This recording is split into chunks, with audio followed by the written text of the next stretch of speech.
5 reasons why Christian classical education isn't for you. Now, some of these lists are satire, and obviously there's a little bit of truth mixed in with this satire, and certainly that's the case with this one. So let's jump right into it. Reason number 1 why Christian classical education isn't for you is if you prefer to pass down no culture to your children, that is to say, if you wish to pass down pop culture to your children, then classical Christian education is not for you, because classical Christian education taps into a stream that developed thinkers like George Washington and Abraham Lincoln. Moreover, it harkens back, that is, classical education harkens back to people like Socrates and Aristotle.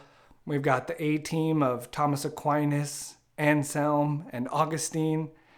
And if you don't want to pass down that type of heritage to your children, but would prefer pop culture, which is, like I said, no culture, since it constantly changes and offers no cohesive whole. There's no integrating principle. There's no unifying center to pop culture. That's why it's different for, let's say, our generation than it will be even for our kids. And it's therefore really is no culture. Reason number 2 why you shouldn't, or why you ought not to consider classical Christian education, or why it wouldn't be for you, is if you don't like reading.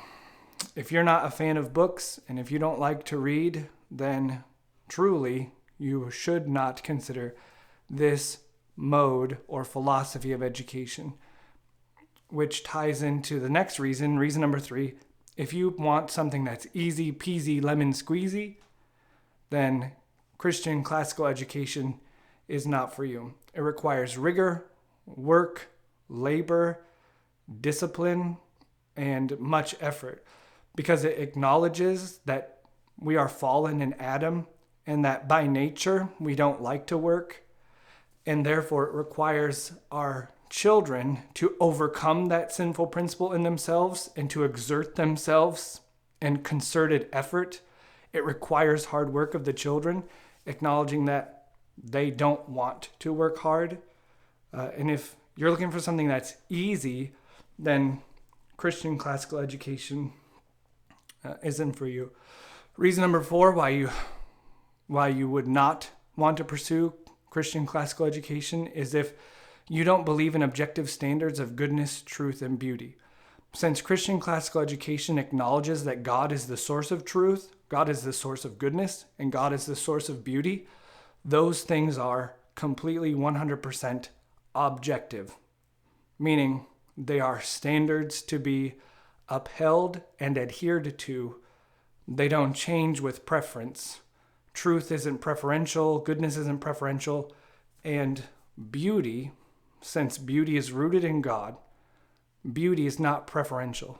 Beauty isn't something that is different from one person to another, that there is such a thing as objective beauty. So if you're not willing to admit that, or if you don't believe that, then Christian classical education is not for you. The last reason why you should avoid Christian classical education at all costs is if you think the government can do a better job educating your children than you can, well then certainly you wouldn't want to submit them to a school which teaches either a private school or homeschool your children in such a way where they're taught these things, because why would you do that if the government can do it better?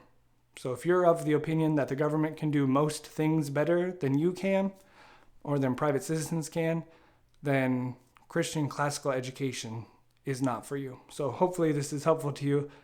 Hopefully it points out maybe areas that you're weak in, or areas that sting a little bit. It is in an effort to help you. So with that, I wish you well.